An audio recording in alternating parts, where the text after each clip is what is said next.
If you love playing MTGO, please make sure you check out my sponsors in the description below. Mana Traders, I've got a sweet discount code. Just head there and you can start playing whatever deck you want.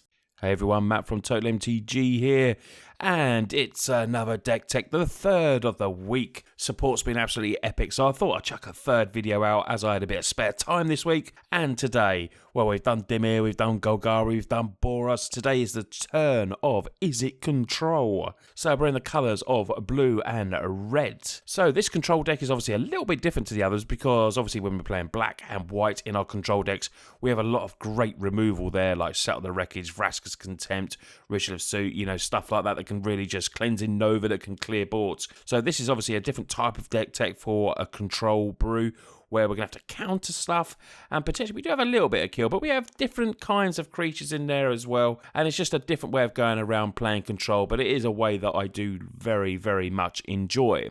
So, blue, counter spells. We're going to start off with the spells.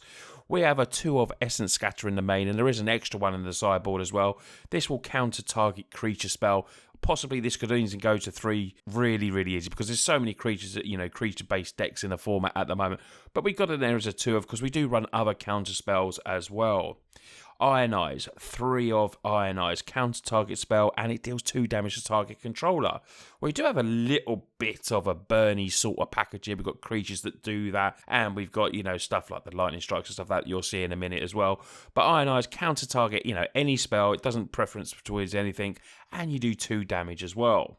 Sinister Sabotage is there as well from Guilds of Ravnica. We got this as a 3 of counter target spell, and you get to Surveil 1, where you look at the top card of your library. You may put that in the graveyard, but you can keep it as well if it's something that you think would be really important to your match. We've got a lot of Guilds of Ravnica cards in this brew, which is really good to see some really cool cards and get to play them if you want to play some Izzet Control. So we're going to get onto a little bit of removal what we have now. We've got a 3 of Lightning Strike that can obviously hit to the dome or kill creatures or Planeswalkers or anything like that.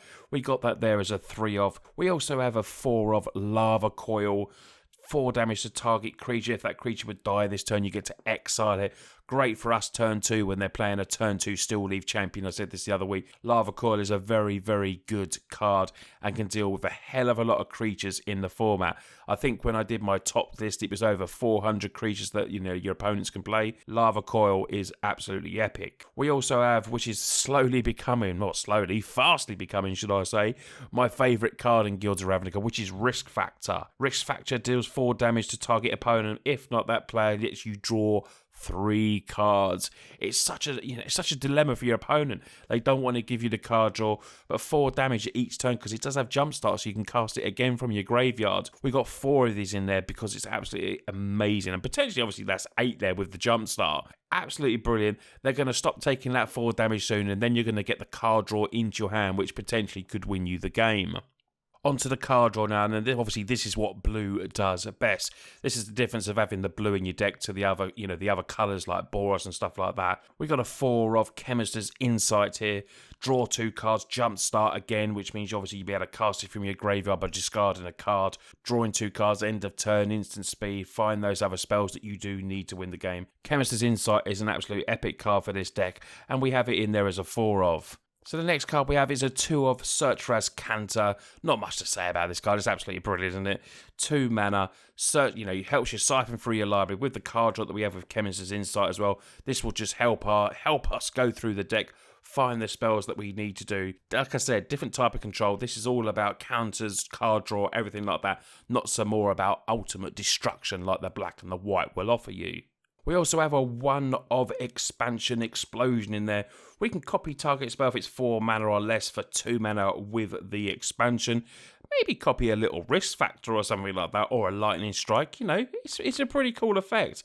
Explosion is absolutely brilliant as well and can potentially really late game be a winning move for you. It deals X damage to target, and target player draws X amount of cards.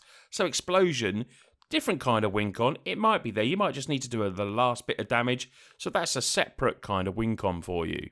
So we can get onto the Planeswalkers now. We got 4. We got 2 Sark and Fireblood there Turn 3, it's really good to get this kind of Planeswalker down.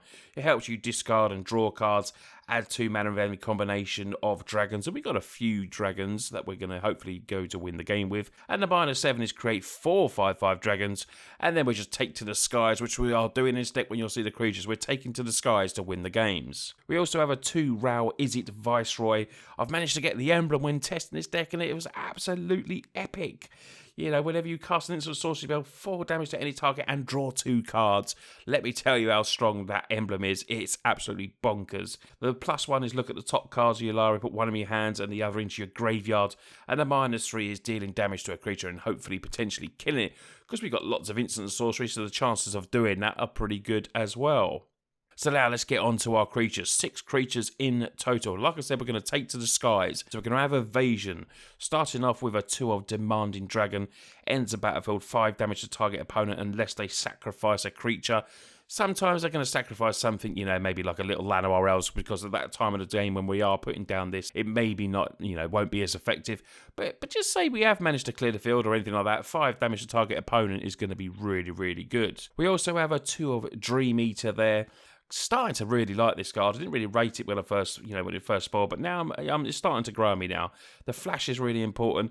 Enter battlefield, you get the Surveil 4, which is strong as well, and you can return a non-land permanent the opponent controls to their hand. So, a really big creature, send it back. A Planeswalker that's getting near ultimate, send it back. Dream Eater, flashing in. 4/3 body's nice. Obviously, it's not the biggest. I would have liked it potentially to be a 5/4 or something like that. Would have been a little bit better for me. But then it could still be lava coiled anyway. So Dream Eater has the extra effects. Very cool card. The last creature we have is a 2 Niv-Mizzet Parun. 5/5, can't be countered, very nice. Has flying. Whenever you draw a card, it deals 1 damage to any target. You're getting your card drawing there, mate. Your risk factors, they're either going to have to take 4, or they're going to have to let you draw 3 cards, potentially hit with 3 damage as well. Chemist's Insight is going to do damage when you're drawing cards.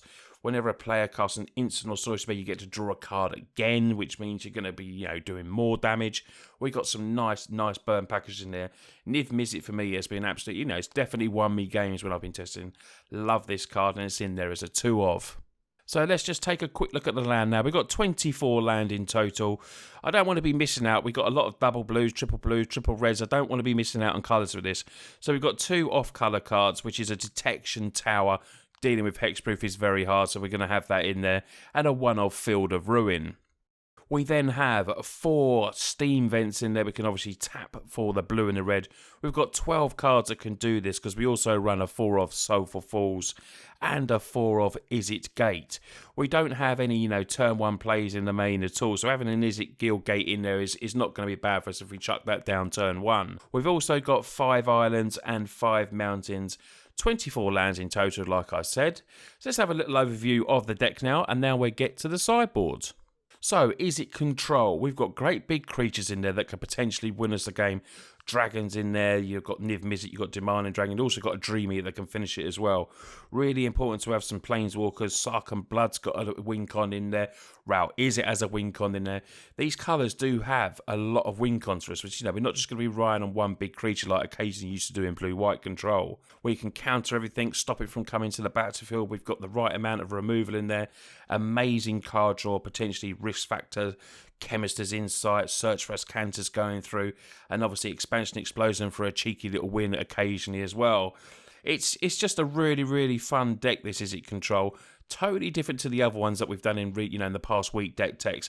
And this might be, if you like playing blue and like card draw and killing and burn spells, this is definitely the deck for you. You'll be clearing away early, hopefully getting nothing, letting your opponent have, just saying no, which is what blue does. Not letting them have anything on the battlefield, and then just dropping your big beaters down in the big flyers, dragons and sphinxes, and just winning the game. So we're going to get to the sideboard now. A bit more flying. We've got some more flying in there. We've got 2 Rekindling Phoenix. So hard to deal with this. They kill it, it comes back and then just regenerates itself. You get the little elemental token in it, and they have to kill that as well. Very hard to deal with. I know Rekindling Phoenix online is a stupid price card at the moment, but I'm thinking maybe with Lava Coil it may go down a little bit in price, but it's still very, very good. We then have a 1 Nezahal Primal Tide. obviously can't be countered, a bit like the Niv, and you have no maximum hand size because we do have a hell of a lot of card drawing here, so it could be really, really good. Whenever opponent casts a non-creature spell, we get to draw a card, so that's obviously good interaction with Niv as well, and you can get it back by discarding 3 cards, and then we can return it to the battlefield tapped. Banefire is in there as a tool as well for when you're playing those control matchups and you need to finish off that last bit of burn, and Banefire obviously can't be countered if it's 5 or more, so that is another game winner for us as well. We're going to get more tricksy. We've got more counter spells and bouncing and stuff like that with Blink of an Eye, starting off with return target non-land permanent. And obviously you can kick it as well by paying the extra 2. More counter spells in Disdainful Stroke in case your opponent's playing big stuff. You know, the mono green Stompy is very, very, very good, and they do play rather large spells, so this will certainly come in that matchup. The extra Essence Scatter is there as well, like I said, and we also have a 3 of Negate. Our little early bit of removal is a 2 of Fiery Cannonade. Deals 2 damage to each non-pirate creature. I don't think a lot of people are playing pirates at the moment from what I've seen. So this can sweep up early creatures and, you know, potentially, like I said, Llanowar Elves. Anything that's just small, low to the ground tokens that aren't, aren't buffed up at that moment. Fiery Cannonade can come in and just that is our mini ball wipe that we have in the deck. So guys, that is Izzet Control. Let me know what you think of the deck. I love it when you have different ideas for the deck and everyone comes in the chat and sees. And like I said, if anyone has any good comments you see, hit the like on that as well, because that really does support the channel. You know, all of you have little discussions. I will always meet you there for comments. You know that I do reply to every single comment I can on there. And just so, you know, I love it when we start talking about deck building. You know, it's the main part of my channel is deck techs. So I hope you really enjoy this one in Izzet Control. The next video will be out on Monday as always, where I'll have another brew for you, and I'm going to try and get some gameplay out next week as well. I got a little bit of time to record it, so hopefully you'll see a little bit of gameplay. I'm not too sure. I mean, I've only got 2 decks on Arena. I've got the mono green Stompy that can record on it, but obviously I mainly record on MTGO.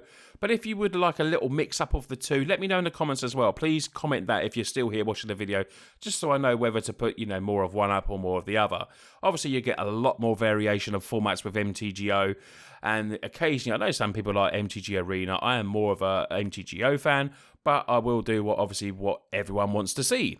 Anyway, I hope you all have a cracking weekend, and I'll see you on Monday's video.